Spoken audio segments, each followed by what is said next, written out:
The Shakespeare authorship debate seeks to determine the true author of the plays attributed to William Shakespeare. One of the foremost candidates in this debate is Edward de Vere, 17th Earl of Oxford. Now, rather than getting into the nitty-gritty of dates and biographical details in order to prove who wrote the plays one way or the other, I'd like to examine a common argument against alternative authorship theories. Often, when de Vere or another high-born person is suggested to be the true author of the plays, those who firmly believe it was William Shakespeare of Stratford-upon-Avon will claim this is a classist assertion. The idea here is that a classist person would think that only someone high-born, like de Vere, would be capable of such writing genius, not a lower-born person like William Shakespeare. In other words, someone dedicated to upholding the narrative that only those of a higher class are capable of greatness would latch on to the de Vere theory as a means of supporting said narrative.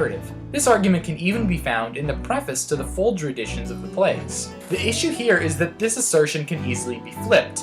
Could it not also be said that those upholding the Stratford theory are doing so to support their preferred narrative that anyone, no matter their background or education, is capable of greatness? This isn't an argument I would actually make as a counterpoint, but rather a demonstration of how this way of arguing is unfair. Instead, I think it's necessary to reframe the argument. One of the main reasons for questioning whether William Shakespeare wrote the plays is his lack of education. While the plays suggest an author who was well-versed in great literature and knowledgeable about cultures beyond England, there's little evidence to suggest William Shakespeare ever traveled or owned any books. De Vere, on the other hand, traveled the world and had access to an incredible education in the great works of literature.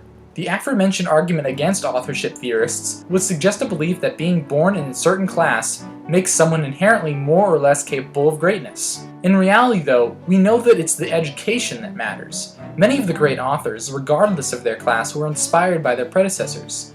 Thus, it isn't a classist narrative driving the belief in alternative author candidates, but an understanding of the importance of a good education. Remember that flipped version of the argument I made earlier? That those who believed in Stratford were only doing so because they wanted to think a lowly person was capable of greatness? As I said, I wouldn't make that argument, because that isn't a fantasy narrative. It's true, and it's something both Stratfordians and alternative author theorists agree on. That's why we should celebrate and promote the fact that in the modern world, there is much greater access to education across class lines. Anyone can go to a library and pick up the great works of literature for free, or search the web to find hours of footage of countries they've never been to. In the 16th century, it was unlikely that a lower-class person would have the education or experience that the plays seem to suggest their author had.